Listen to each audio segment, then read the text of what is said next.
Hi ಎಲ್ರಿಗೂ ನಮಸ್ಕಾರ. Share market in Kannada ಚಾನಲ್ಗೆ ನಿಮಗೆ ಸ್ವಾಗತ. ಏಪ್ರಿಲ್ 23ರ ಮಾರ್ಕೆಟ್ ಅಪ್ಡೇಟ್ನ ನೋಡೋದಾದ್ರೆ ಮಾರ್ಕೆಟ್ನಲ್ಲಿ ಇವತ್ತು ಕೂಡ ಪಾಸಿಟಿವ್ ಕ್ಲೋಸಿಂಗ್ ನೋಡೋದಕ್ಕೆ ಸಿಕ್ಕಿದೆ. ಬಟ್ ಕಳೆದ ಎರಡು ಟ್ರೇಡಿಂಗ್ ಸೆಷನ್ಗಳಲ್ಲಿ ಏನು ಪಾಸಿಟಿವ್ನೆಸ್ ಇತ್ತು ಅಷ್ಟೊಂದು ಗೇನ್ಸ್ ಮಾರ್ಕೆಟ್ನಲ್ಲಿ ನೋಡೋದಕ್ಕೆ ಸಿಗಲಿಲ್ಲ. ನಿಫ್ಟಿ 32 ಪಾಯಿಂಟ್ಗಳಷ್ಟು ಗೇನ್ ಆಗಿದೆ. 22,368ರ ಲೆವೆಲಲ್ಲಿ ನಿಫ್ಟಿ ಕ್ಲೋಸಿಂಗ್ ಅನ್ನು ಕೊಟ್ಟಿದೆ. ಹಾಗೆ ಸೆನ್ಸೆಕ್ಸ್ನಲ್ಲಿ ಕೂಡ 90 ಪಾಯಿಂಟ್ಗಳಷ್ಟು ಗೇನ್ ನೋಡೋದಕ್ಕೆ ಸಿಕ್ತು. ಬ್ಯಾಂಕ್ ನಿಫ್ಟಿ 46 ಪಾಯಿಂಟ್ಗಳ ಅಪ್ಸೈಡ್ನೊಂದಿಗೆ ಕ್ಲೋಸಿಂಗ್ ಅನ್ನು ಕೊಟ್ಟಿದೆ. ಹಾಗೆಯೇ ರೀಸೆಂಟ್ ಆಗಿ NSE ಹೊಸ ಒಂದು ಫ್ಯೂಚರ್ ಅಂಡ್ ಆಪ್ಷನ್ ಕಾಂಟ್ರಾಕ್ಟ್ ಅನ್ನು ಅನೌನ್ಸ್ ಮಾಡಿದ್ರು. ನಿಫ್ಟಿ ನೆಕ್ಸ್ಟ್ 50 ಇಂಡೆಕ್ಸ್ ನಲ್ಲಿ ಕೂಡ ಇನ್ ಮುಂದೆ FNO ಟ್ರೇಡಿಂಗ್ ಅನ್ನ ಮಾಡಬಹುದಾಗುತ್ತೆ. ಏಪ್ರಿಲ್ 24ಕ್ಕೆ FNO ಟ್ರೇಡ್ಸ್ ಸ್ಟಾರ್ಟ್ ಆಗುತ್ತೆ.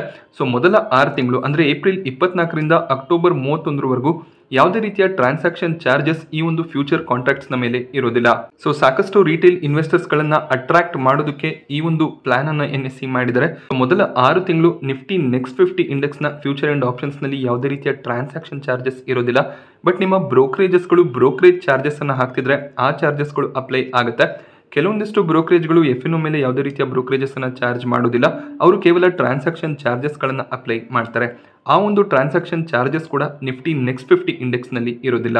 ಹಾಗೆ ನಿಫ್ಟಿಯ ಟಾಪ್ ಗೇನರ್ಸ್ ಮತ್ತೆ ಲೂಸರ್ಸ್ ಅನ್ನ ಅಬ್ಸರ್ವ್ ಮಾಡಿದಾಗ ಗ್ರಾಸಿಮ್ ಇವತ್ತು ಟಾಪ್ ಗೇನರ್ ಆಗಿತ್ತು. 4% ನ ಗೇನ್ ಗ್ರಾಸಿಮ್ ಅಲ್ಲಿ ನೋಡೋದಕ್ಕೆ ಸಿಕ್ಕಿದೆ. ಹಾಗೆ ಆಲ್ ಟೈಮ್ ಹೈ ಹತ್ರ ಗ್ರಾಸಿಮ್ ಕ್ಲೋಸಿಂಗ್ ಅನ್ನ ಕೊಟ್ಟಿದೆ. ಭಾರತಿ ಏರ್ಟೆಲ್ ನಲ್ಲಿ ಕೂಡ 3.5% ನಷ್ಟು ಅಪ್ಸೈಡ್ ನೋಡೋದಕ್ಕೆ ಸಿಕ್ತು. ಹಾಗೆ ನೆಸ್ಲೆ ಕೂಡ 1.5%ಗೂ ಹೆಚ್ಚಾಗಿ ಇವತ್ತು ಗೇನ್ ಆಗಿದೆ. ನೆಸ್ಲೆ ಇಂಡಿಯಾ ಕೂಡ ತಮ್ಮ ರಿಸಲ್ಟ್ಸ್ ಅನ್ನ ಇದೇ ವಾರದಲ್ಲಿ ಡಿಕ್ಲೇರ್ ಮಾಡ್ತಾರೆ. ಸ್ವಲ್ಪ ನೆಗೆಟಿವ್ ನ್ಯೂಸ್ ನೆಸ್ಲೆನಲ್ಲಿ ಇತ್ತು. ಬಟ್ ಇವತ್ತು ಸ್ಟಾಕ್ ಒಳ್ಳೆ ಒಂದು ಪಾಸಿಟಿವ್ ಬೌನ್ಸ್ ಬ್ಯಾಕ್ ಅನ್ನ ಕೊಟ್ಟಿದೆ. ಮಾರುತಿ ಸುಜುಕಿ HCL ಟೆಕ್ ನಲ್ಲಿ ಕೂಡ 1.5% ನಷ್ಟು ಗೇನ್ ನೋಡೋದಕ್ಕೆ ಸಿಕ್ಕಿದೆ. ಹಾಗೆ ಸನ್ಫಾರ್ಮಾ ಇವತ್ತು ಟಾಪ್ ಲೂಸರ್ ಆಗಿತ್ತು. 3.5% ನ ಕರೆಕ್ಷನ್ ಸನ್ಫಾರ್ಮಾದಲ್ಲಿ ನೋಡೋದಕ್ಕೆ ಸಿಕ್ಕಿದೆ. BPCL ಕೂಡ 1.5%ಗೂ ಹೆಚ್ಚಾಗಿ ಕರೆಕ್ಟ್ ಆಗಿದೆ.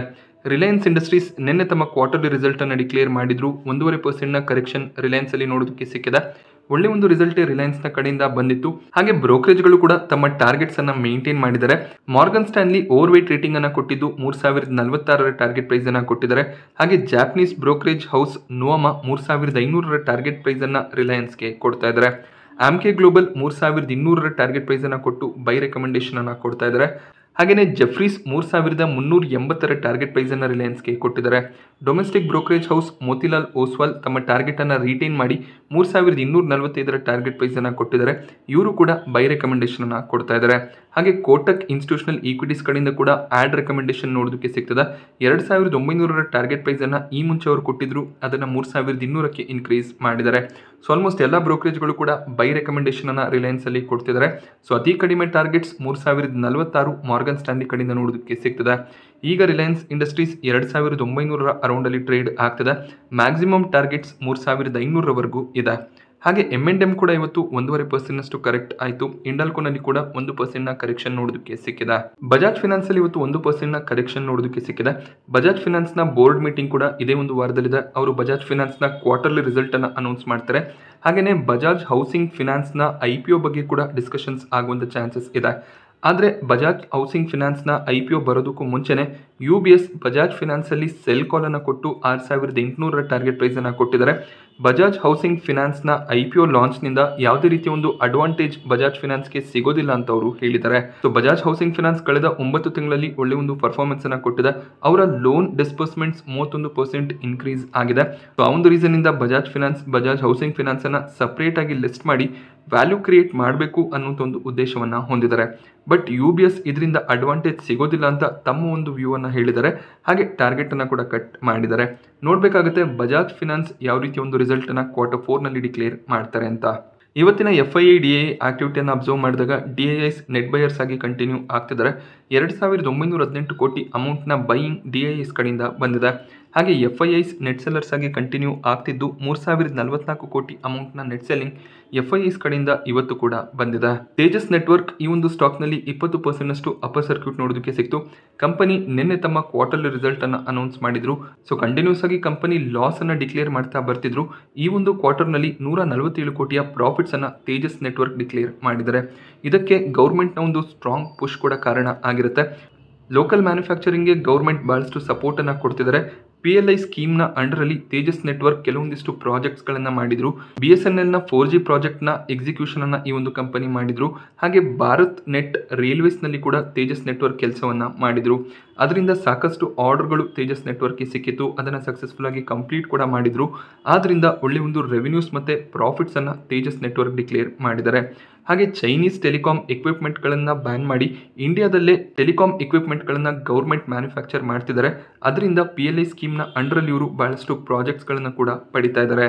ತೇಜಸ್ ನೆಟ್ವರ್ಕ್ನ ಪರ್ಫಾರ್ಮೆನ್ಸ್ ಅನ್ನು ನೀವು ಅಬ್ಸರ್ವ್ ಮಾಡಬಹುದು. ಸೊ ಕಳೆದ ಬಹಳಷ್ಟು ಕ್ವಾರ್ಟರ್ಗಳಿಂದ ಕಂಟಿನ್ಯೂಸ್ ಆಗಿ ಲಾಸ್ ನೋಡೋದಕ್ಕೆ ಸಿಕ್ತಿತ್ತು. ಬಟ್ ಸಡನ್ ಆಗಿ ಈ ಒಂದು ಕ್ವಾರ್ಟರ್ನಲ್ಲಿ 147 ಕೋಟಿಯ ಪ್ರಾಫಿಟ್ ಡಿಕ್ಲೇರ್ ಆಗಿದೆ. ಸೊ ಈಗ 147 ಕೋಟಿಯ ಪ್ರಾಫಿಟ್ ಡಿಕ್ಲೇರ್ ಆಗಿದೆ. ಈ ಒಂದು ಪ್ರಾಫಿಟಬಿಲಿಟಿ ಮಾರ್ಜಿನ್ ಏನಿದೆ ಇದನ್ನು ಇದೇ ರೀತಿಯಲ್ಲಿ ಕಂಟಿನ್ಯೂ ಮಾಡಬೇಕಾಗುತ್ತೆ. ಹಾಗೆ ಅವರ ರೆವೆನ್ಯೂನಲ್ಲಿ ಕೂಡ ಒಂದು ಸಡನ್ ಜಂಪ್ ನಮಗೆ ನೋಡೋದಕ್ಕೆ ಸಿಕ್ಕಿದೆ. ಹಾಗೆ ಆಪರೇಟಿಂಗ್ ಪ್ರಾಫಿಟ್ ಕೂಡ ಸಡನ್ ಆಗಿ ಜಂಪ್ ಆಗಿದೆ.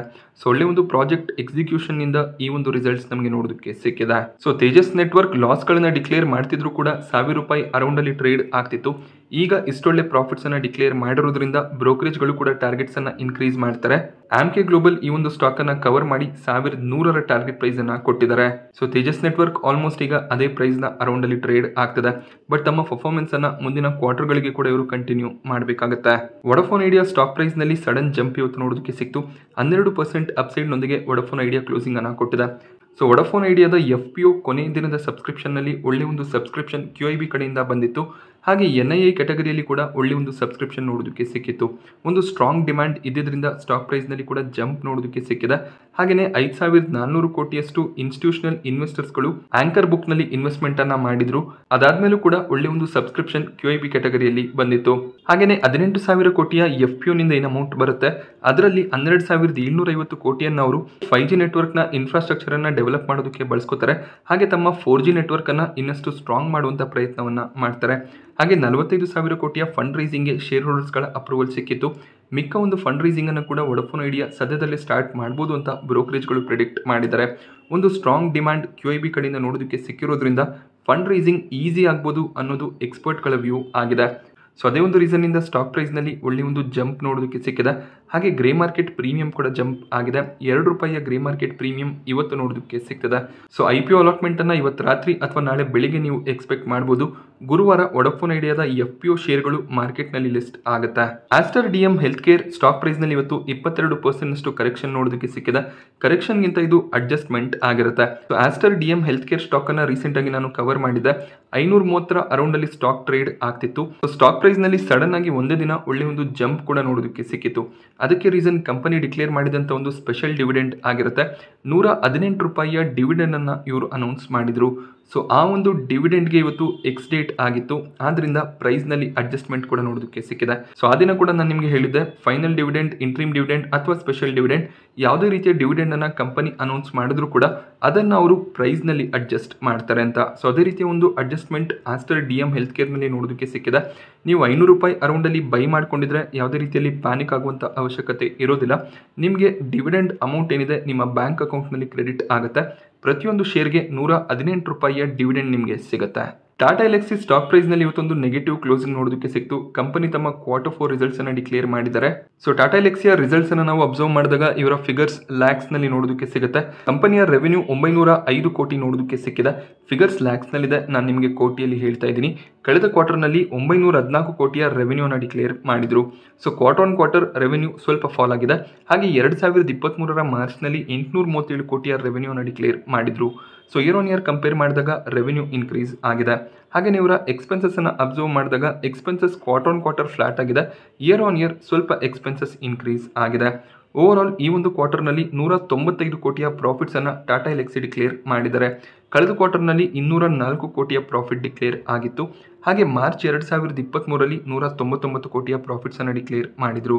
So quarter on quarter, year on year profit ಸ್ವಲ್ಪ ಫಾಲ್ ಆಗ್ತಿರೋದು ಕಾಣಿಸ್ತದೆ. ಸೊ ಟಾಟಾ ಎಲ್ಎಕ್ಸಿ ಕಳೆದ 4-5 ಕ್ವಾರ್ಟರ್ಗಳಿಂದ 200 ಕೋಟಿ ಅರೌಂಡ್ ಅಲ್ಲಿ ಪ್ರಾಫಿಟ್ಸ್ ಅನ್ನ ಡಿಕ್ಲೇರ್ ಮಾಡ್ತಾ ಬರ್ತಿದ್ದಾರೆ.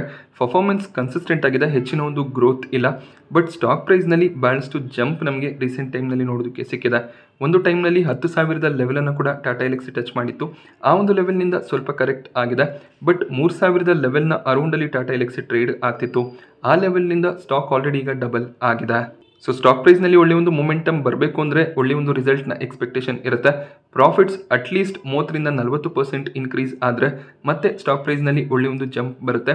ಅಥವಾ ಒಳ್ಳೊಳ್ಳೆ ಆರ್ಡರ್ಗಳು ಅಥವಾ ಡೀಲ್ ವಿನ್ಸ್ಗಳು ಕಂಪನಿ ಕಡೆಯಿಂದ ಡಿಕ್ಲೇರ್ ಆದರೆ ಆಗ ಕೂಡ ಸ್ಟಾಕ್ ಪ್ರೈಸ್ನಲ್ಲಿ ಮೊಮೆಂಟಮನ್ನು ಎಕ್ಸ್ಪೆಕ್ಟ್ ಮಾಡ್ಬೋದಾಗುತ್ತೆ. ಬಟ್ ಟಾಟಾ ಎಲ್ಎಕ್ಸಿ ಲಾಂಗ್ ಟರ್ಮ್ಗೆ ಒಳ್ಳೆ ಒಂದು ಕಂಪನಿನೇ ಆಗಿರುತ್ತೆ. ಖಂಡಿತವಾಗ್ಲೂ ನೀವು ಸ್ಟಾಕನ್ನು ಲಾಂಗ್ ಟರ್ಮ್ಗೆ ಕಂಟಿನ್ಯೂ ಮಾಡ್ಬೋದು. JNK ಇಂಡಿಯಾದ IPO ಇವತ್ತು ಸಬ್ಸ್ಕ್ರಿಪ್ಷನ್ಗೆ ಓಪನ್ ಆಗಿತ್ತು. ಸಬ್ಸ್ಕ್ರಿಪ್ಷನ್ ಫಿಗರ್ಸನ್ನು ಅಬ್ಸರ್ವ್ ಮಾಡಿದಾಗ ಮೊದಲನೇ ದಿನ ಒಳ್ಳೆ ಒಂದು ಸಬ್ಸ್ಕ್ರಿಪ್ಷನ್ನೇ ಬಂದಿದೆ.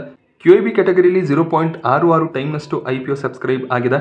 NII ಕ್ಯಾಟಗರಿ 0.26 ಟೈಮ್ನಷ್ಟು ಸಬ್ಸ್ಕ್ರೈಬ್ ಆಗಿದೆ.